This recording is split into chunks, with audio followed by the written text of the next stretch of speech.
చంద్రశేఖర్ గారు 18 నెలల కాలం చాలా తక్కువ సమయం నాకు తెలిసినంత వరకు, కనీసం సగం కూడా పూర్తి కాలేదు, 2.5 ఏళ్ళు కూడా పూర్తి కాలేదు. బట్ ప్రజల నాడి ఎలా ఉంది, మూడ్ ఆఫ్ ఏపీ ఎలా ఉంది, వాళ్ళ మదిలో ఆలోచనలు ఎలా ఉన్నాయి అని చెప్పడానికి ఒక సర్వే ఉపయోగపడుతుంది. ఇంతకుముందు పురుషోత్తం రెడ్డి గారు అన్నట్టుగా ఇంకా 3.5 సంవత్సరాల కాలం ఉంది కదా వాళ్ళకి అధికారంలోకి ఉండడం. మరి ఏమన్నా మార్పులు చేసుకుని కొంతవరకు నిలబెట్టుకునే అవకాశం ఉందా? ఒక్క మెతుకు పట్టుకుంటే అన్నం ఉడికిందో లేదో తెలిసిపోయే పరిస్థితి ఏమన్నా ఉందా? మీ అభిప్రాయం ఏంటి ఈ సర్వే చూస్తే? అందరికీ నమస్కారం సార్, ప్యానెల్లో ఉన్నటువంటి పెద్దలకి, సాక్షి టీవీ ప్రేక్షకులకి, వీక్షకులకి అందరికీ.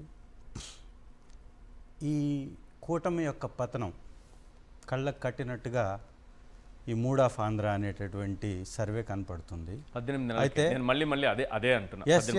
అది కూడా చెప్తా. ఇంకా ఈ ఐఐటిఎన్స్ యొక్క సర్వేలో ఇంకా కొంత లోతుగా వెళ్లాల్సినటువంటి అవసరం కూడా కనపడుతుంది. వైఎస్ఆర్సీపీ ఈ సర్వేలని వీటిని నమ్మదు.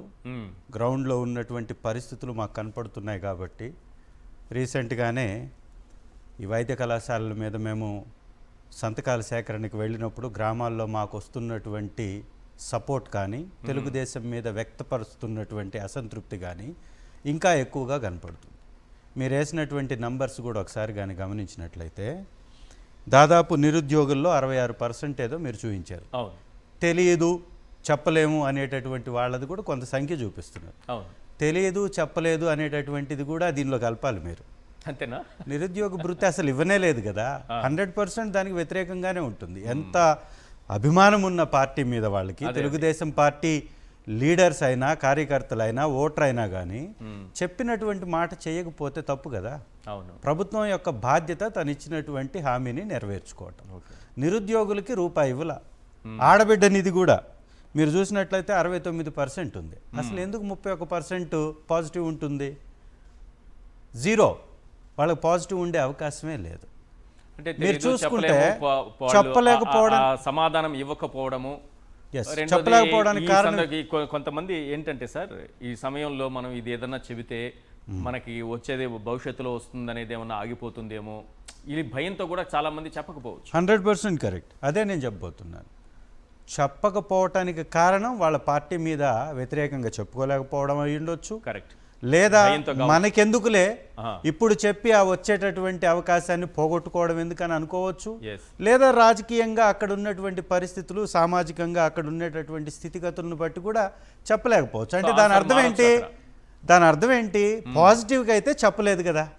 పాజిటివ్ చెప్పలేదంటే నెగిటివే. అంటే ఆల్మోస్ట్ 80%. మీరు కానీ గమనిస్తే గ్రీన్ జోన్లో ఉన్నటువంటి వాళ్ళు కేవలం 42 మంది. గ్రీన్ జోన్లో అంతే. 42 మందిలో వైఎస్ఆర్సీపీకి సంబంధించినటువంటి 11 మంది గ్రీన్ జోన్లోనే ఉన్నారు. వాళ్ళందరినీ తీసేస్తే మిగిలింది ఎంతమంది? 31. అంటే దాదాపుగా 133 మంది మీద వ్యతిరేకత, 92 మంది మీద ఆల్మోస్ట్ పూర్తి స్థాయి వ్యతిరేకత. రెడ్ జోన్ 31, 133 వీళ్ళకి కేవలం 31 మంది అంతే. ఎస్, చూడండి, గ్రీన్ జోన్లో ఉన్నటువంటి 42 మందిలో 11 మంది వైఎస్ఆర్ కాంగ్రెస్ పార్టీ నాయకుల్ని తీసివేస్తే Telugu Desam party, Janasena party, BJP పార్టీతో కలిపి అందరూ 31 మంది మాత్రమే వాళ్ళు సేఫ్ జోన్లో ఉన్నారు ఎమ్మెల్యేలు. అంటే ఈ సర్వే ఉద్దేశం ఇప్పటికిప్పుడు ఎన్నికలు జరిగితే అనేది కూడా ఈ సర్వే ఉద్దేశం. ఆ క్వశ్చన్ పదే అడగకూడదని అడగట్లేదు. నేను రాసుకున్నాను. మీరు అడగకపోయినా, మీరు అడగకపోయినా కూడా ఉన్నటువంటి 11 మంది, రెడ్ జోన్ లో ఉన్నటువంటి 92 మంది కలిపితే 103 మంది అండి. అంటే దాదాపుగా 103 చోట్ల వైఎస్ఆర్సీపీ విజయ డంకా మోగించటానికి సిద్ధంగా ఉందని ఈ సర్వే చెప్పింది. ఎంతమంది శాంపిల్స్ తీసుకుంది? తక్కువ శాంపిల్స్, 50,000 శాంపిల్స్. 51,000 చాలా ఎక్కువ. గ్రౌండ్లో మీరు రైతుల దగ్గరికి వెళ్ళినట్లయితే మీరు చూపించిన దగ్గర ఉచిత పంటల బీమా దగ్గర 74% వ్యతిరేకత వచ్చింది. అంటే వీళ్ళందరూ కూడా ప్రభుత్వానికి వ్యతిరేకంగా ఉన్నటువంటి వాళ్ళు. సో మన అత్యధిక జనాభా కలిగినటువంటి వ్యవసాయ రంగానికి వీళ్ళు చేసినటువంటి చేటు అంతా ఇంత కాదు.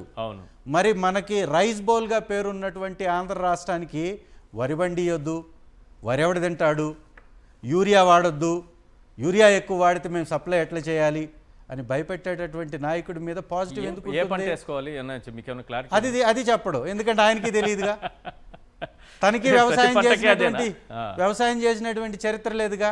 పోనీ వ్యవసాయ రంగాన్ని ఉర్రూతలూగిస్తూ నడిపించినటువంటి పరిస్థితి కూడా లేదుగా. గతంలో అతను చేసినటువంటి ప్రతి సందర్భంలో చంద్రబాబు నాయుడు గారు వస్తే అనావృష్టి లేదా అతివృష్టి, ఓకే, తుఫాన్లు. జిల్లా సంగతి చెప్పండి సార్. అయితే దీనిలో ఇది ఒక రెండు అంశాలు చెప్పండి. ఒక సర్వే కాదు, రీసెంట్గా ఆత్మసాక్షి అనే సర్వే కూడా వచ్చింది. ఓకే, దానిలో కూడా విపరీతమైన వ్యతిరేకత వాళ్ళ సొంతం. అది కాకుండా చంద్రబాబు నాయుడు గారే చేయించుకున్నటువంటి సర్వేలు, వాళ్ళ ఇంటర్నల్ సర్వేలలో అయితే ఏకంగా దాదాపుగా 94 మందిని ఆయన హెచ్చరించినట్టుగా కూడా వార్తలు వస్తున్నాయి. ఇది ఎవరో రాయట్లా, చంద్రబాబు నాయుడు గారి చేతిలో పత్రిక అయినటువంటి ఆంధ్రజ్యోతి రాసినటువంటి కథనాలు. రీసెంట్గా ఈరోజు కూడా మంత్రి రాంప్రసాద్ గారి మీద రాశారు. రాంప్రసాద్ గారికి పేషీలోకి ఫైల్ కదలాలి అంటే డబ్బులు చెల్లించాలి అన్నట్టుగా రాశారు. అంటే ఒకరోజు నారాయణ గారి మీద, మంత్రి గారి మీద రాస్తారు అదే ఆంధ్రజ్యోతిలో, ఒకరోజు రాంప్రసాద్ రెడ్డి గారి మీద రాస్తారు. అంటే ఏం జరుగుతుంది? ఈ రాష్ట్రంలో ప్రతిసారి క్యాబినెట్ మీటింగ్ అయిన ప్రతిసారి మంత్రుల్ని హెచ్చరిస్తున్నారు చంద్రబాబు నాయుడు గారు, ఎమ్మెల్యేలని హెచ్చరిస్తున్నారు. సంపాదిస్తుంది చంద్రబాబు నాయుడు గారు, పవన్ కళ్యాణ్ గారు, లోకేష్ గారు. హెచ్చరిస్తుంది ఎవరిని? ఎమ్మెల్యేలని. ఈ రాష్ట్రంలో వచ్చేటటువంటి వ్యతిరేకత మొత్తాన్ని ఎమ్మెల్యేల మీదకి నెట్టేసేటటువంటి ప్రయత్నం.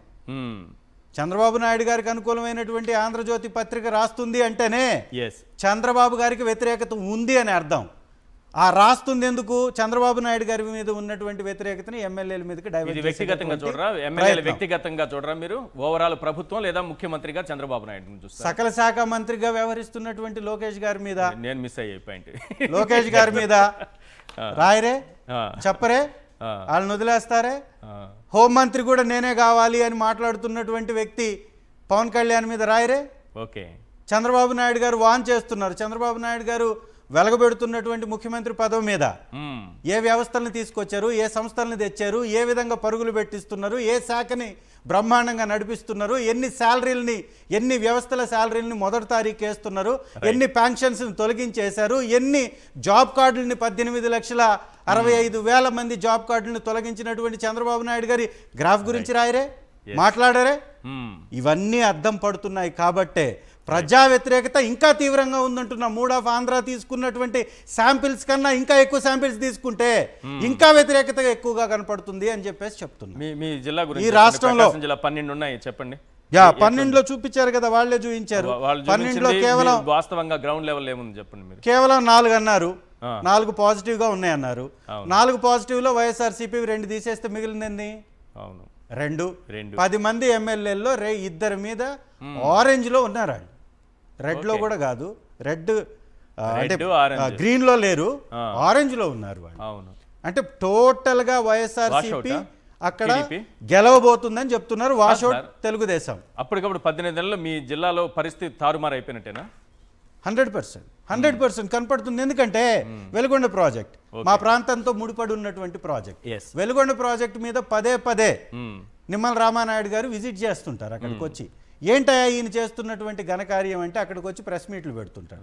ఎందుకు పెడుతున్నాడంటే వైఎస్ఆర్సీపీ ఎమ్మెల్యే ఉన్నాడు అక్కడ. వెలుగొండ ప్రాజెక్టుకి సంబంధించినటువంటి వాస్తవాలు ప్రతిరోజు చెప్తున్నాడు అక్కడ. వెలుగొండ ప్రాజెక్టు మీద వాళ్ళు చేసినటువంటి దగా గురించి, మోసం గురించి ప్రజలకు వివరిస్తున్నాడు.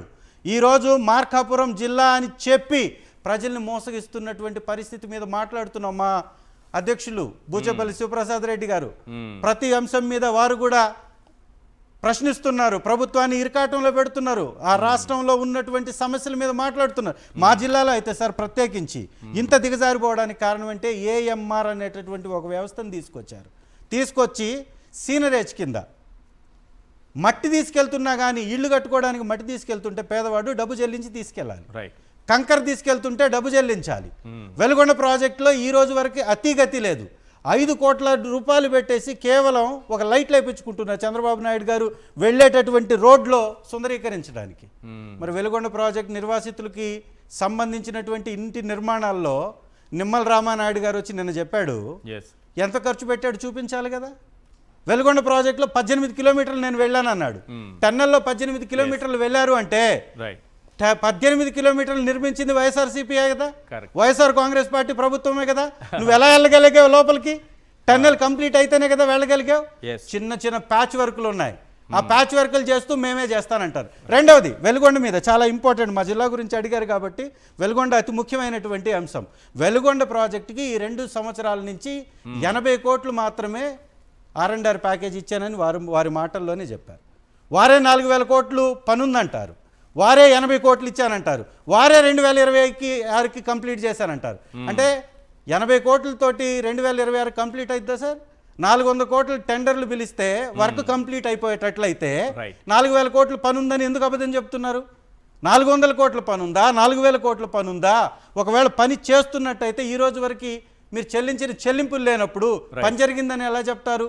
Right. So Yes. అసత్యపు ప్రచారాలు చేస్తున్నటువంటి నిమ్మల రామానాయుడు గారు పోలవరానికి ఎందుకు వెళ్ళట్లేదు? సో ప్రకాశం జిల్లాలో వన్ సైడ్గా పార్టీ వైఎస్ఆర్ కాంగ్రెస్ పార్టీ బలపడుతుంది కాబట్టి, తెలుగుదేశం కొట్టకపోతుంది కాబట్టి డ్రామాలు ఆడుతున్నారు వచ్చి. ఏమైనా మీ ప్రకాశం జిల్లాలో 2 స్థానాలు, 2 మీరున్నది దాంతో కలిపి 2 కూడా గ్రీన్ జోన్లోనే ఉన్నాయి వైఎస్ఆర్సీపీకి సంబంధించి. Yes.